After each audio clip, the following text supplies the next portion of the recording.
Next up on the Cosmic News Network, First Contact with Joshua Pope. Good morning, Earthlings. Good. How you doing today? Good. How you doing today? Welcome to First Contact Radio. Welcome to First Contact Radio. To talk about all these things we're talking about is because in life, everything is energy. Every single thing that's out there. Yo, it's First Contact with Joshua Pope. He's the man on the mic, just in case you didn't know it. Covering news from all around the globe, from the weather and space to UFOs. We'll talk politics and make you open your eyes. Conspiracy theories and government lies. We'll dig it all up and try to find the proof. Cause the times is the man of truth. It's time. First Contact Radio. We have arrived. The man of truth. It's time. First Contact Radio. We have The arrived. man of truth. It's time. First Contact Radio. It's time to the man First of Contact truth. Radio. We have arrived. Good morning, Earthlings. How you doing today? Welcome to First Contact Radio. Glad you could be here again today, Tuesday. It is the 17th of the month right here, 17th of November 2015. All right, so let's look at what our aspects are that we're dealing with here. We see that we made a transition in the moon sign from Capricorn to Aquarius. That transition completed itself at 1:24 a.m. Okay, so let's take a look at what this means. We know that our conscious mind is in Scorpio, water, okay, dealing with emotions. So there's a lot of emotions in the world. Now, we just went through our moon sign. Our unconscious was in Capricorn. And we needed to look through illusions, but we've moved past Capricorn, which is an earth sign. And earth sign, usually things are stable because the earth is solid, and unless there's an earthquake or something like that. But the earth doesn't move. So we've got this illusion, this immovable illusion. We've just passed that. Now we're to Aquarius. Aquarius is the water bearer, okay? The purity of the feminine aspect of life pouring itself out into the world is what this represents, okay? You can see 1 foot on the land, 1 on the water. It is an air sign. Even though there's water there and it's called the water bearer, it's an air sign because there's words, there's actions, there's things being expressed through this. We think about the age of Aquarius. Remember the 60s and all the hippies, the age of Aquarius. Well, this is the age moving into the age of Aquarius and looking at all of the possibilities that exist with it. There's also a connection to the Pleiades. You got the 7 stars up here. You've got a connection to Atlantis. So there's a lot of things that are connecting us, kind of reminding us that we've gone so far into the future that we've actually gone to the past, or so far back into the past that we've actually reached the future. So in other words, we've gone around in a circle and we've come back into time where we are. Okay, so we have an air sign, which is our unconscious mind. So activities taking place under the surface, and the conscious mind is the water, emotions. So we've got water, so we have emotions going on in the world and the outside, and underneath we've got this air that's blowing, this idea, this inspiration. It also kind of ties in with the Mayan oracle here, which, as we can see, is in the wave spell of the air, the wind.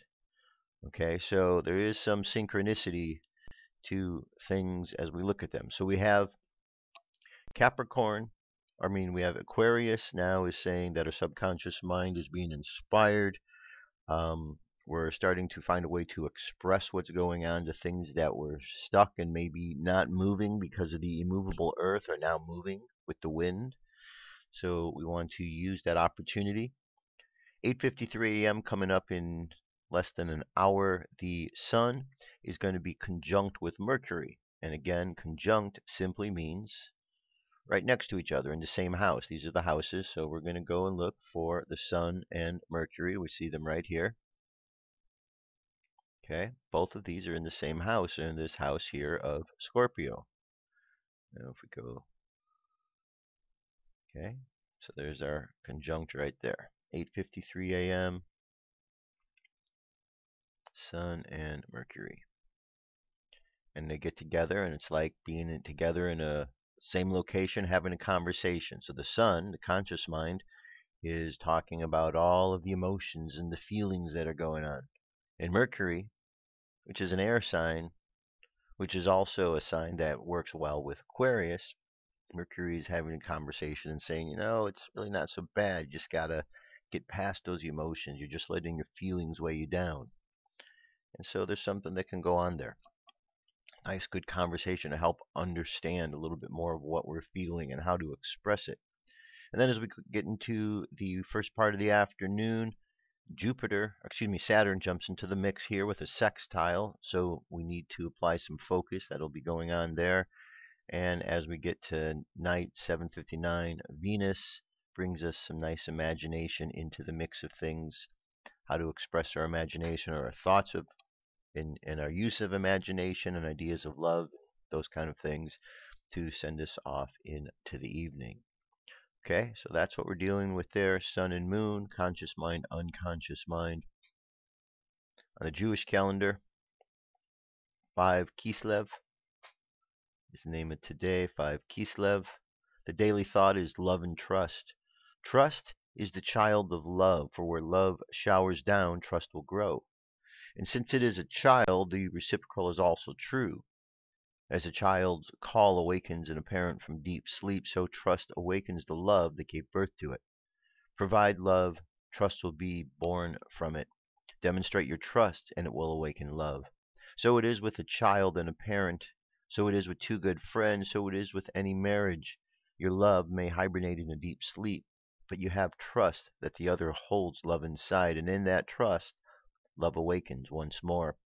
So it is with the love affair between your soul and her beloved above. Trust that he is in love with you, and your love will awaken. It's a very nice message for today. All right, here, back to the Mayan Oracle. 7-tone day, so the 7th position right here, the star we're going to shine. The sun's about enlightenment. 7 is the resonant tone of attunement.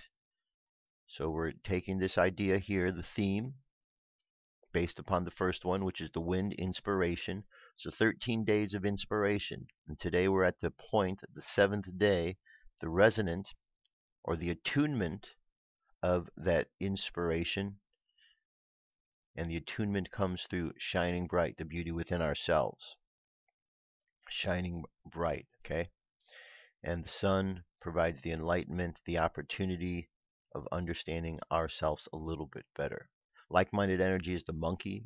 Reminds us about playfulness, seeing through illusion. Think of Rafiki from The Lion King.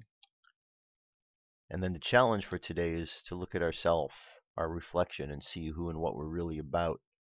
Separate that from the illusion. Our hidden power is the Skywalker, all about exploration. Phrase today is I channel in order to beautify inspiring art. I seal the store of elegance with the resonant tone of attunement. I am guided by the power of universal fire. 33% of the way there on a full moon, 33% full, making its way up to the full moon. Solar wind, 372.9 kilometers per second. Planetary K-index, quiet at a 2. Could get as high as a 3, not very much more than that. Might be feeling some wind, solar wind coming from the corona hole, this nice gash right there. M-class flare and X-class are still low. All right, we have some activity, mid-latitudes. Things are increasing, 15% to 30. It's a big jump. 20 to 40, 25 to 30. So things are increasing there with the solar wind and with the space weather. Just remember, everything breathes in and out. The universe is alive. The energy is alive. So that's what's going on in the universe. The sun exhales and then it inhales. And as it does that, we experience that inhaling and exhaling as solar flares and solar wind and all of these type of things. But as we pay attention to the graphs, we see that there's always a period where it lessens and then it goes out, just like a wave. So everything is moving. And if we always go back, we keep relating things back to the Kybalion and the principles, how everything's in rhythm. Well, everything vibrates. That's what's going on. Everything's moving. There's a vibration within all things that are keeping it alive. And the vibration is vibrating because it is alive. Alive with spirit. All right, and one last thing to look at: sky tonight. The typical weekly need meteor showers is likely to peak late tonight, about midnight till about Wednesday morning. So look for those tonight. And therein is our news for the beginning, or our cosmic weather, excuse me, and our UFO news is up next. Dun, dun, dun, It's dun. time for the UFO News with Joshua Poet. It's time. All right. What we got going on here? Well, first story. This is a guy playing golf. Catches 2 UFOs over area. There's one. Okay, we see a nice good triangle. We were made aware of the triangle UFO thanks to OVNI 2012 YouTube. Goes on to say, on vacation, playing golf, watched and heard F-18s flying around course a lot that day, took pictures of a friend and saw a craft in photo. It made no sound unlike F-18, so it was far off. He didn't think it was a craft, maybe a bird. Plus, made no sound, so I went back to playing golf. Later that evening, was looking at the image with a friend. We decided it had craft of some kind. I worked for General Dynamics for a few years and watched a lot of military aircraft flying, and this looked nothing like anything that I have observed. It appeared to be ascending in a straight line at about a 20-degree angle. Okay.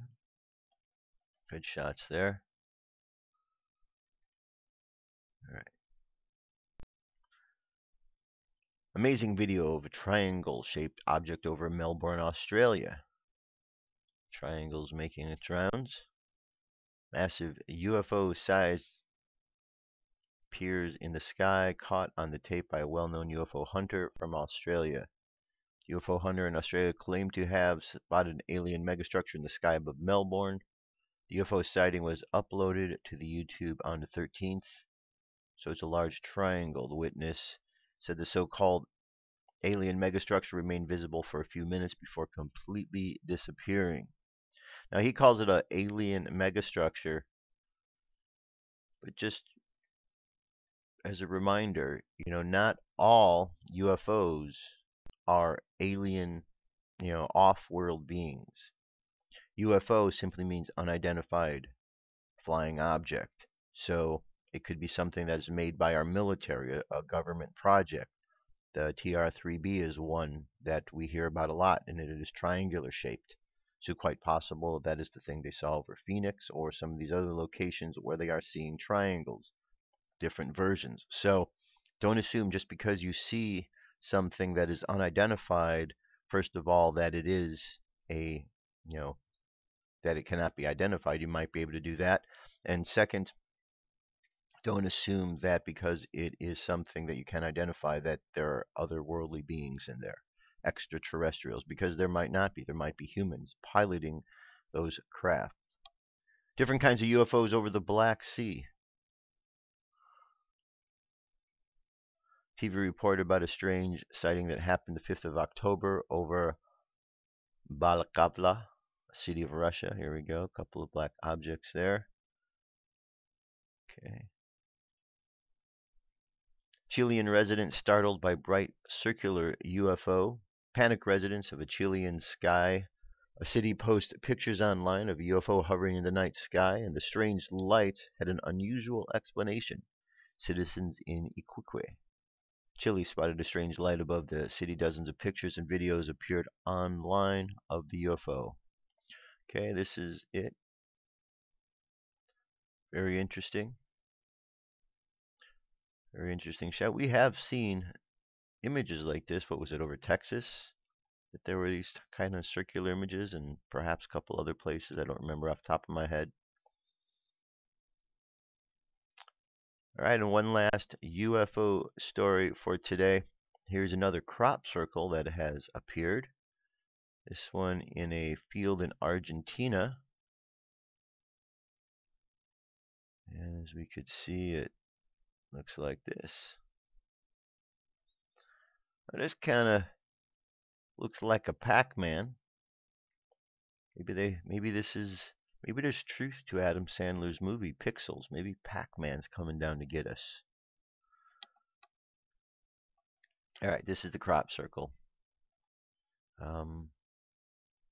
No prints, no noise, but aware of the field Malabrishi marks that appeared strange people in the area.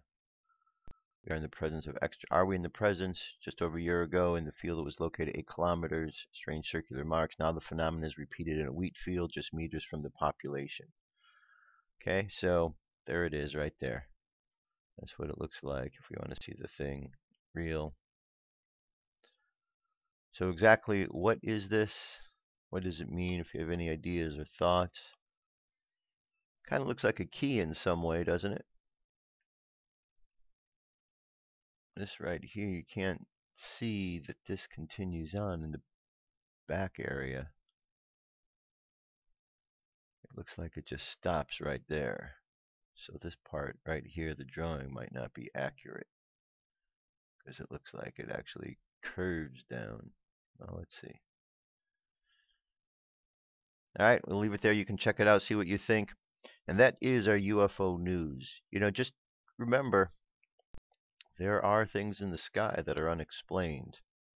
But with, you know, looking at them and proper dissemination of your own thoughts, you know, just looking at things, you're able to figure out what it is. And we can't in this day and age allow ourselves to be fooled.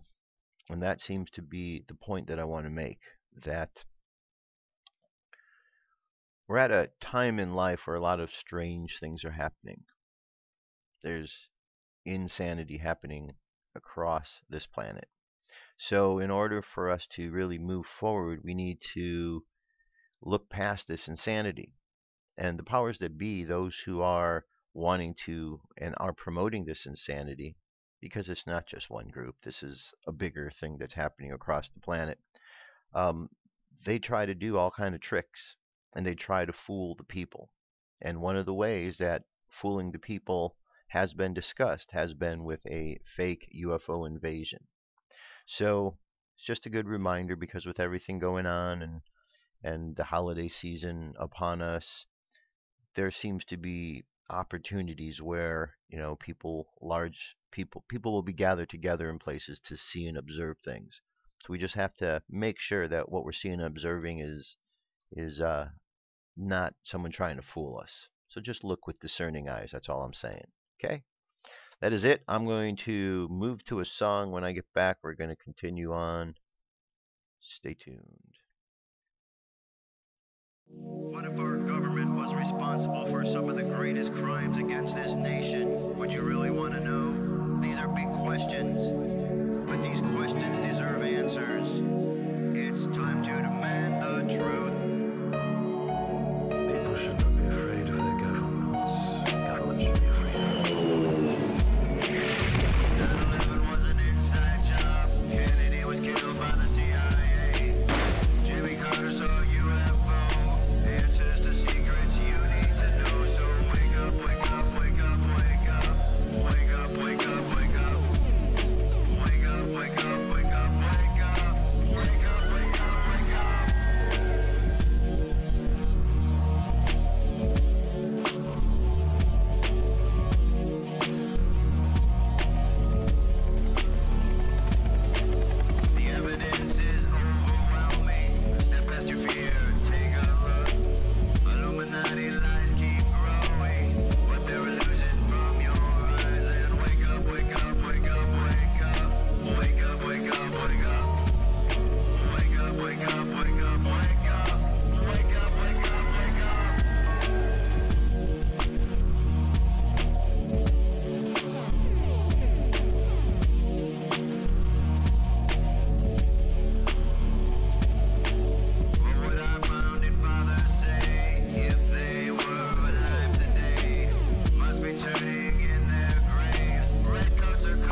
Wake up, wake up, wake up, wake up. Wake up, wake up, wake up.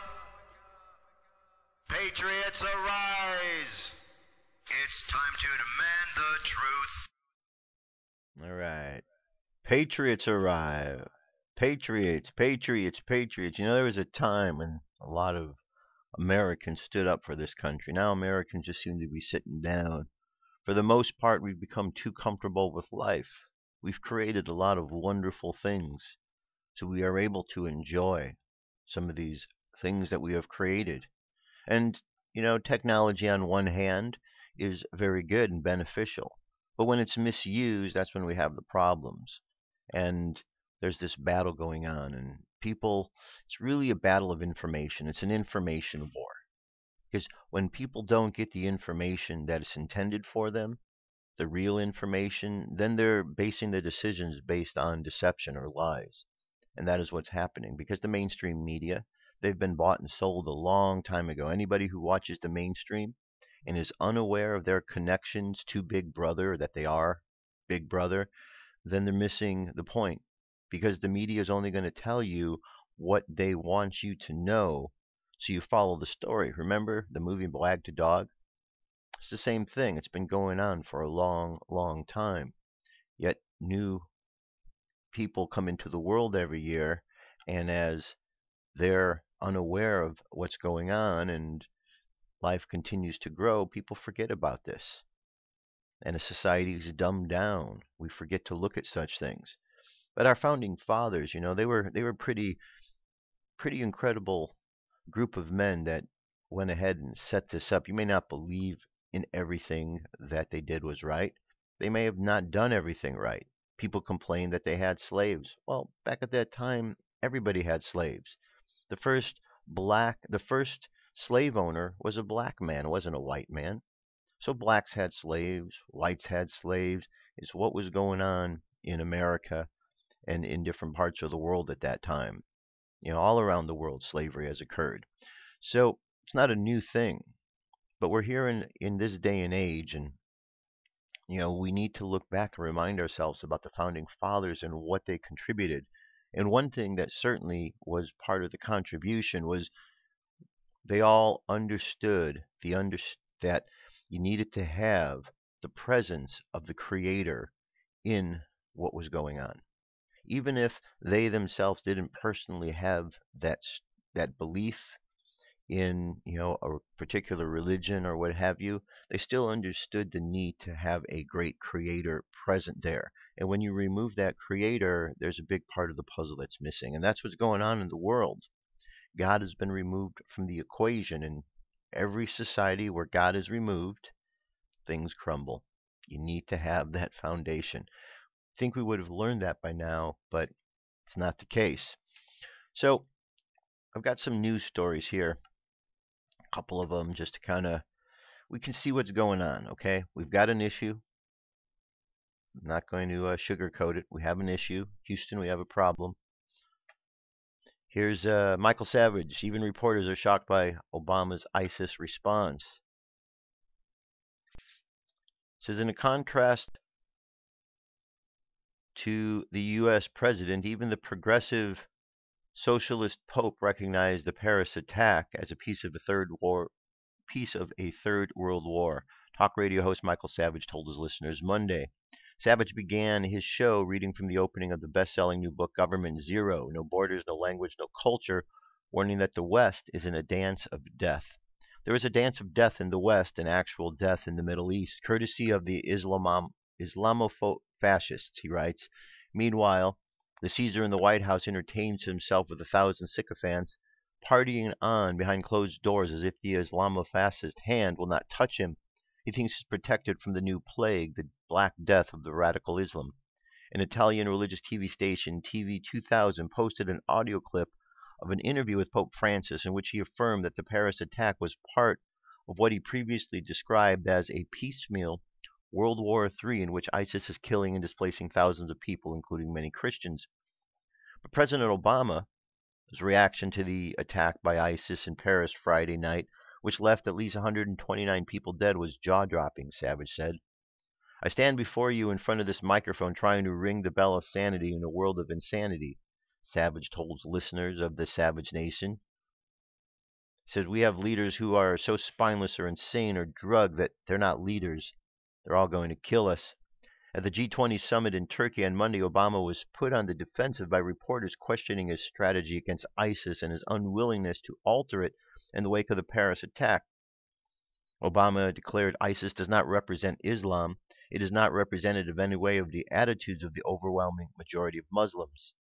Savage said even the liberal progressive reporters sat with their mouths agape as they listened to the rubbish coming from Obama. The empty suit was never more empty. So I can go on about that. Look, at this point, it's just piling on. We know what's going on. So in America, there's some action taking place. Something is very interesting because states are rebelling against this. Okay, at the last count, 27 states, the governors in 27 states have said they will not accept refugees. That's more than half of the country now. So if this is a democratic society and more than half of the country says we don't want them, then what's going to happen next? Here's an article talking about, it says momentum builds among states to reject Syrian refugees after the Paris attacks. A drumbeat of opposition against allowing Syrian refugees into the U.S. intensified Monday as more than half of the country's governors, citing security concerns, said they would refuse to accept Syrian refugees into their states following the Paris attacks, which President Obama said would be a betrayal of our values.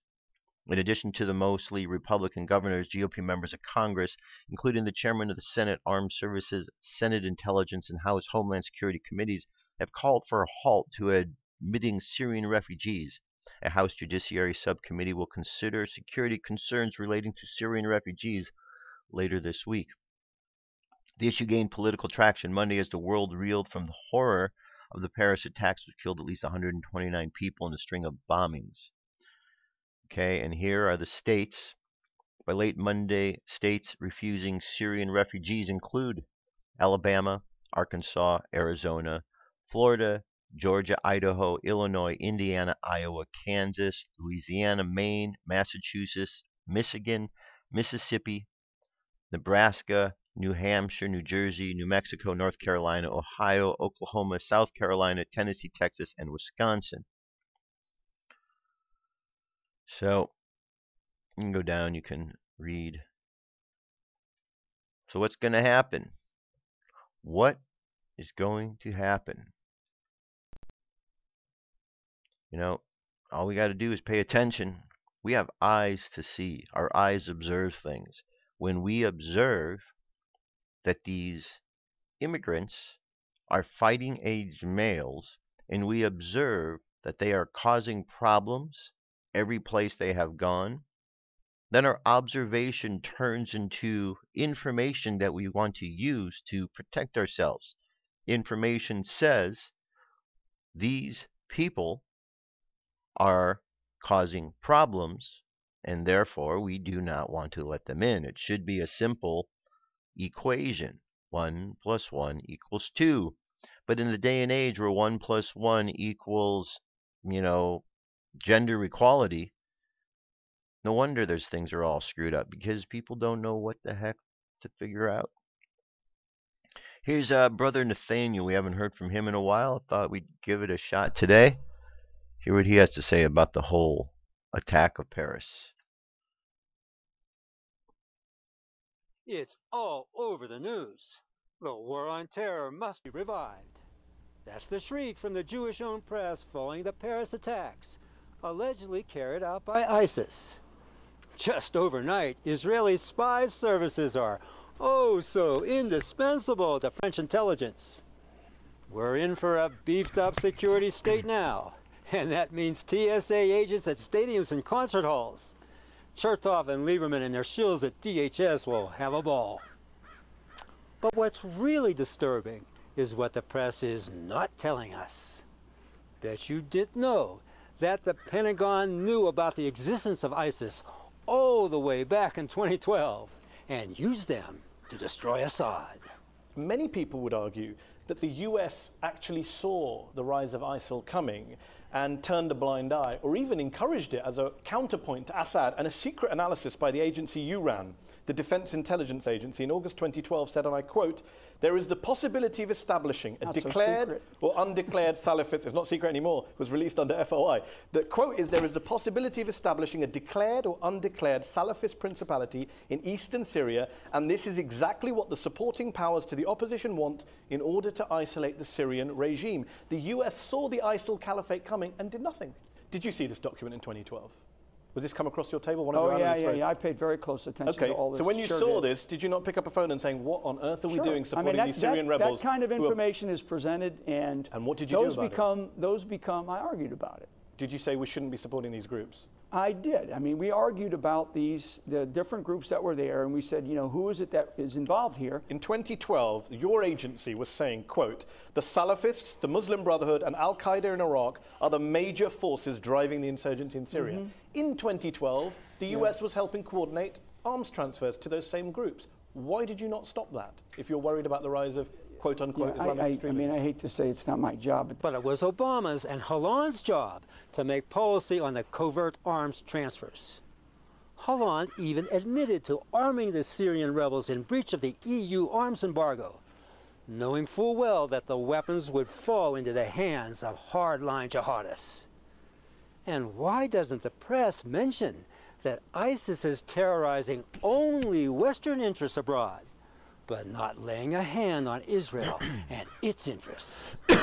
Is it because ISIS is enabled by the Mossad, Israel's CIA? It's a known fact that Israel's been treating wounded al-Nusra jihadists in its hospitals and sending them back to Syria to terrorize Assad. France has turned a blind eye to this. For after all, Hollande and Bibsy are bosom buddies. Intelligence experts say that the Islamic terror network has been infiltrated by Mossad, whose assets pose as imams and members of terrorist cells who plan and fund terrorist attacks that benefit the Jewish state. For in the post-Paris attacks, it's looking like a Mossad-orchestrated false flag. Take this Syrian passport dropped by one of the terrorists before. I mean, what terrorist carries his passport on a suicide mission? And what about the terrorists whose last words were, "Syria, Syria"? It's all kind of suspicious, don't you think? For Jewi's plan is to turn Western guns on Syria, not to wipe out ISIS, but to wipe out Assad and the legitimate Syrian government, who stand in the way of Zionist hegemony in the Middle East. All right, there you go, Brother Nathaniel. Interesting words indeed. All right, I want to show you something here. I just feel like this is important to show you. I know I've showed you before, but we're going to do it again. And I want you to see how easy this is. So follow along with me. We're going to Google. I'm going to click on Google so you can see right here what we're going to do. And I'm going to type in here ISIS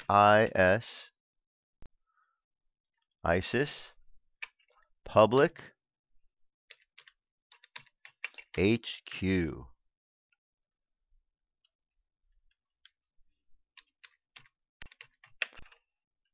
Okay, ISIS public HQ.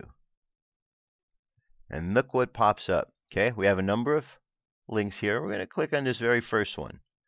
But actually we can read a little bit what it says here. ISIS headquarters is located in the heart of Sierra Vista, Arizona, just outside the gates of Fort Huachuca, home of the United States Army Intelligence Center. Okay, I just wanted to point that out because there seems to be a lot of questioning where ISIS is. Where is ISIS? They're outside Fort Huachuca. For anybody looking, go to Arizona, go to Fort Huachuca. If you're inside Fort Huachuca, you can just go outside of your base and you will see it there. Look, are all of the members of ISIS these intelligence people running around? No. But what you have is a situation where it only takes a small group of individuals to get people moving in an agenda. Jim Morrison used to say you could have 5 people, stage them in a crowd, and you could start a riot with 5 people. Think about that. All you have to do in our society where people get so freaked out by things is strategically placed individuals, and you could get everybody moving the way you want. So that's really how these organizations work. You have these organizations like ISIS or Al-Qaeda, and their intelligence programs. They're not hidden, but most people aren't going to go look that information up. And when you tell them, it's not going to register, or they're not going to think or know what to do with that information. All they know is there's radical Muslims running around killing people. And they're right. There are radical Muslims. But they've been instigated by the instigators right here. Those in the intelligence program who are instigating the problem. I just wanted to point this out again so that people are more aware, and maybe you can share this information. I'm sure you already have. But we need to know, as the American people, what's going on. Remember, 33 times there has been a false flag event that has occurred in America. 33 times we were fooled and dragged into a situation we didn't need to be dragged in. Well, they weren't all in America, but in the world. 33 times. We're not very smart when we allow ourselves to be fooled 33 times. So we need to be aware then of where are the instigators that are fooling us. They're in the intelligence programs, intelligence operations amongst the people. And certainly one of those big programs comes from the television news networks. Those are the big. So there you go. Just wanted to point that out. You already know it. It's out there. This isn't hidden. They're hiding it in plain sight because they know people aren't going to believe them, which is crazy. You know, you keep pulling the same trick over and over because it keeps working. And that's why the American people and people across this planet are being fooled, because the same tricks being used. Same tricks being used. So, in the midst of this, what do we want to do? Do we want to focus on all of the negativity? Absolutely not. We just want to be aware of it. We want to be courageous, and we want to be strong, because that is what is moving us through life in the most effective way. That is what God has told us to do. Now, in this day and age, many have lost faith. Many are uncertain and questioning whether God really exists, or whether or not God is what God, who and what God is about. And that's okay that there's all this questioning and all of these thoughts, because at least it brings the discussion to the table. I think it's really important that we honor and acknowledge God. And the more that we do, the better we're going to be. So, here is a series of Bible verses I wanted to read for today that are all about God and strength. It says strength Bible verses, a whole bunch of them. All right, let me make this, there you go. You see this a little better. I'm going to start off with Philippians 4:13. I can do everything through him who gives me strength. Isaiah 40:29.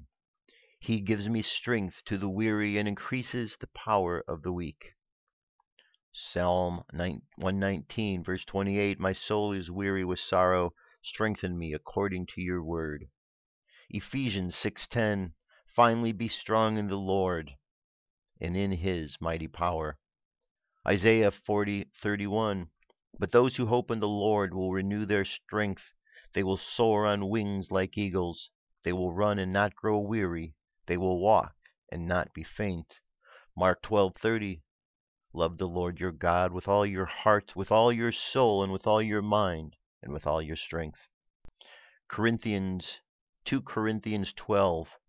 But he said to me, my grace is sufficient for you, for my power is made perfect in weakness.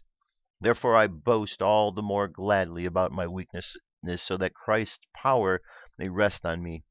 That is why, for Christ's sake, I delight in weakness, in insults, in hardships, in persecutions, and difficulties. For when I am weak, then I am strong. Psalm 46, verse 1. God is our refuge and strength, and ever-present help in trouble. Nehemiah 8:10. Nehemiah said, go and enjoy choice food and sweet drinks, and send some to those who have nothing prepared. This day is sacred to our Lord. Do not grieve, for the joy of the Lord is your strength. Psalm 22:19. But you, O Lord, be not far off, O my strength, come quickly to help me. Psalm 28, verse 7. The Lord is my strength and my shield. My heart trusts in him, and I am helped. My heart leaps for joy, and I will give thanks to him in song. The Lord is the strength of his people, a fortress of salvation for the anointed one.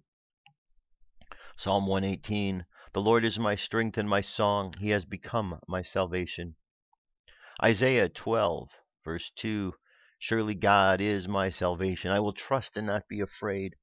The Lord is my strength and my song. He has become my salvation. Isaiah 33:2. The Lord be gracious to us. We long for you. Be our strength every morning, our salvation in time of distress. Isaiah 40:29. He gives strength to the weary and increases the power of the weak. Even youths grow tired and weary, and young men stumble and fall. But those who hope in the Lord will renew their strength. They will soar on wings like eagles. They will run, not grow weary, walk, and not be faint. Habakkuk 3:19. The sovereign Lord is my strength. He makes me feel like the feet of a deer. He enables me to go on to the heights, for the director of music on my stringed instruments.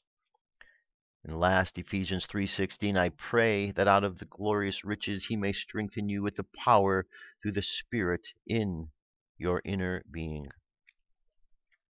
So there's a nice collection of phrases. You know, one thing that's good to do, I like to do this, is write these little phrases down, just on little index cards, and you just tape them up at different places where you're walking by, just as reminders, maybe on the bathroom mirror, maybe on a door, maybe on the computer, just someplace where as you're walking by, you just see it and just a reminder.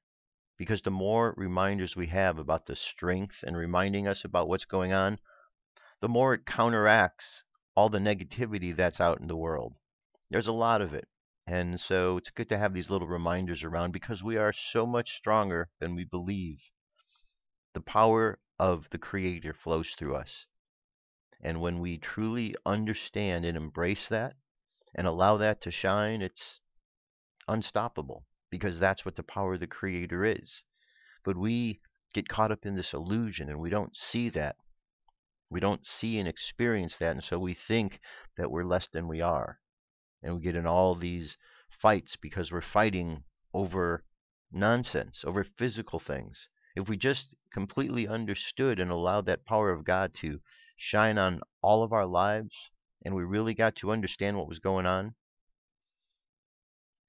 so we need to be strong through all of these times. Remind ourselves that there were those who understood these times that we're in and left clues for us on how to get through these times. Certainly one of them is reminding ourselves about the strength that we have from the Creator. Definitely indeed. All right, here's an article over at In5D. It's Carl Jung, Archetypes, 4 Stages of Life by Luminita Saviak. Thoroughly unprepared, we take a step into the afternoon of life. Worse still, we take this step with the false presupposition that our truths and our ideals will serve us as hitherto, but we cannot live the afternoon of life according to the program of life's morning. For what was great in the morning will be little at evening, and what in the morning was true at evening will have become a lie. According to Swiss psychologist Carl Gustav Jung, there are 4 archetypes, 4 stages that we go through during our lifetime. And all of these stages are 1. The athlete stage. At this stage, we are mostly preoccupied with our looks, the way our body looks. During this stage, we might stay for hours looking at admiring our own reflection in the mirror. Our body, our looks are the most important thing to us, and nothing else.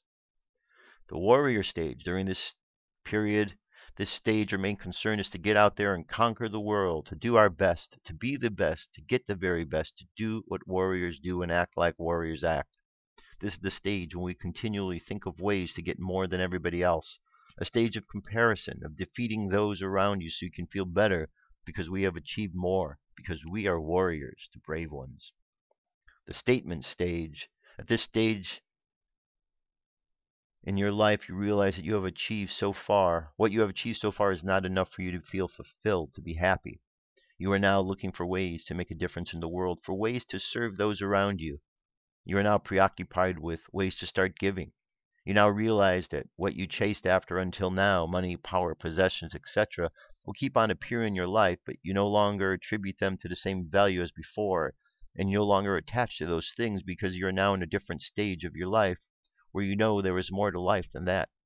You receive them, you accept them, you are grateful, but you're not ready to go and let go of them at any time. You're looking for ways to stop thinking only about yourself, of ways to receive and start focusing on living a life of service.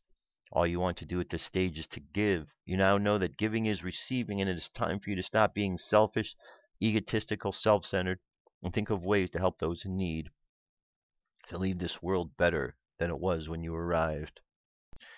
And finally, the last stage is the stage of the spirit. According to Jung, this will be the last stage of our life, a stage where we realize that none of these three stages are really who and what we are. We realize we are more than our body, more than our possessions, more than our friends, our country, and so on. We come to the realization that we are divine beings, spiritual beings, having a human experience, and not human beings having a spiritual experience. We now know that this is not our home. We are not what we thought we are. We are in this world, but not of it. We are now able to observe ourselves from a different perspective. We are now capable to step out of our own mind, out of our own body, and understand who we really are, to see things the way they are. We become the observer of our lives.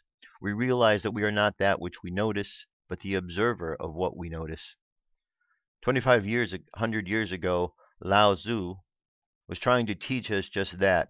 Was trying to teach us that to get to the last stage of life, the spiritual stage, can you step back from your own mind and thus understand all things? Giving birth and nourishing, having without possessing, acting with no expectations, leading and trying not to control. This is the supreme virtue. Okay? So there you go. She says, what are your thoughts on these 4 stages? There's links here where you can let her know what you think, but that's Carl Jung, and those are his 4 stages. You know, Carl Jung's very important. He talks about symbology, and the works of Carl Jung, if you're looking and studying tarot, you'll find that his works and what he says about archetypes really helps to understand a lot more about what's going on with the tarot, to bring other understandings to it. All right, here is a message from Mira of the Pleiadian Council. Mira of the Pleiadian High Council. Channeled through Valerie Donner. November 9, 2015. Mira. Greetings, I am Mira. Do we have the ground crew rounded up and paying attention to all that is happening right now on the earth? Perk up your ears and watch your skies, because there will be much more coming your way to show you that we are with you. We timed the flight mentioned above so that you would be made aware of our efforts to comfort you and excite you with our presence and our participation in the unfolding events. Although we can't do things to save you, we can encourage you and assist with technology where it is needed. This is the time of the greatest need for life and for the earth. Much is at stake. We are taking responsibility on the Earth Council for where intervention is necessary. We want you to keep your morale up. Discouragement makes you take steps backward, and we want you to move forward with ease and grace. When we provide air shows, we do it at a certain risk. Your government continues to deny it could be a flyover and dismiss this last one as a naval missile. You can decide for yourselves. The truth is flawless, and you will know if it is so. We are collaborating with many powers that be are on the earth. Our council is active. We have issues to resolve together. We are making big steps towards resolution so that the next steps in progressive change can be taken. Ultimately, you will have a new planet of beauty and love like the earth was in the beginning. You will begin to see the end of the old ways. Each time there is a shift, you will feel lighter and happier. Pleasant times are coming for pleasant people. The unspoken and newly accepted truths will be easier for you to integrate. The lies and perpetrations of the past are falling away. Some are continuing to act out like spoiled children who are accustomed to getting their way. It is going to become increasingly unpleasant for those who continue to pursue self-interest, greed, power, hatred and war. They will begin to feel misplaced, labeled, and revealed for who they are and what they have done to you and the planet. You will observe with wonder and awe at how they respond. It will be given to each according to his her need. In the end all will be revealed and your new work in the new earth will become clear. The Earth Council is working at light speed to implement and coordinate the rising needs and changing consciousness. It's all coming together and working for you and for the Earth. Self-interest is on a downward sliding scale. The release of these energies will assist you to lighten up and catapult the Earth into the light. I am Mira with love from the Pleiadian High Council working with the Earth Council. All right, there you go. Good message. Remember, the Book of Enoch talks about the ones being removed are going to be the wicked and the godless. So all of these messages we're hearing, they lend them ourselves to understand there are those out there that wish to assist us, to help us. Now, some of you may be cautious and saying, well, these are members of the Galactic Federation of Light, and they're trying to fool us. To what ends? What would their purpose be? To fool us, to round us up on their ships? Couldn't they just do that already if they have the opportunity or the technology to do these things now? What would they be waiting for? So I think we need to look at the situation and realize that the ones who are trying to scare us are the ones who are the wicked and the godless, the ones who've got a problem. So be strong, my friends. Don't worry about the lies that you are being told by the powers that be, because they're on the way out. Strength, faith, love, trusting God. That's what's in vogue these days, my friend. That's what's in. Okay, here's the Warrior of Light message for today. Today we're on page 131. Sometimes in the middle of an apparently endless battle, the warrior has an idea and manages to be triumphant in a matter of seconds. Then he thinks, why did I labor for so long over a battle that could have been resolved with only half of the energy I spent on it? The truth is that all problems seem very simple once they have been resolved. The great victory, which appears so simply today, was the result of a series of small victories that went unnoticed. Then the warrior understands what happened and he sleeps easy. Far from blaming himself for having taken so long to arrive, he's simply glad to know that he did arrive in the end. Close your eyes. Take a deep breath.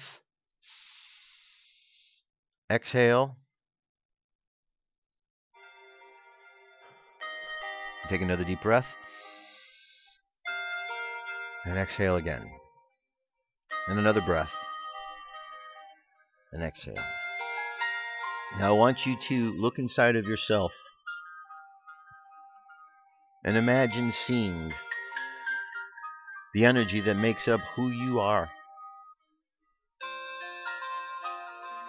And you recognize that this energy is one drop of all of the energy that exists. That this drop of energy that we are is one drop of the ocean of God.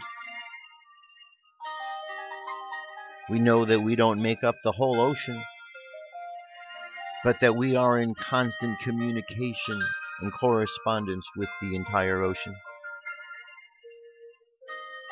And as such, we know that we are in constant communication and correspondence with that divine aspect of who we are. So we see, as we look into ourselves, that divine spark. And we realize it is not just a small spark that fills our body, but the entire essence of who we are. And we shine this strength and this beauty.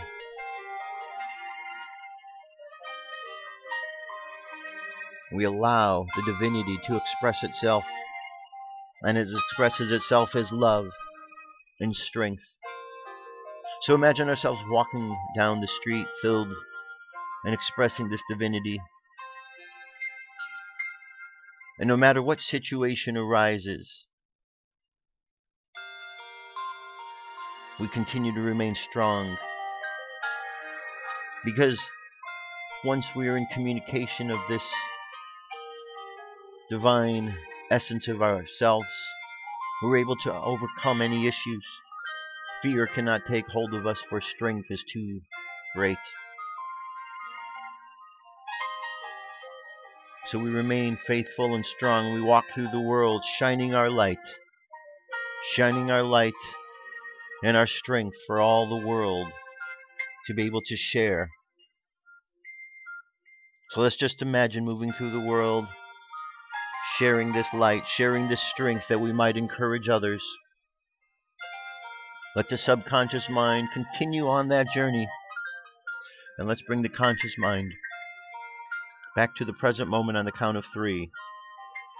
3, coming back to the present moment filled with confidence.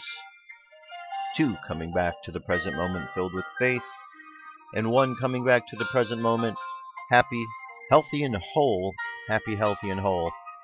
Take another deep breath. Exhale. And open your eyes. That's it, my friends. That is our show for today. Thank you very much for being here. Have an awesome day. Find the strength within yourself. Let that strength grow, and you'll find that it is more than you ever realized. Have an awesome day. I love you. Keep loving each other. I'll talk to you soon. Peace. I'm out of here.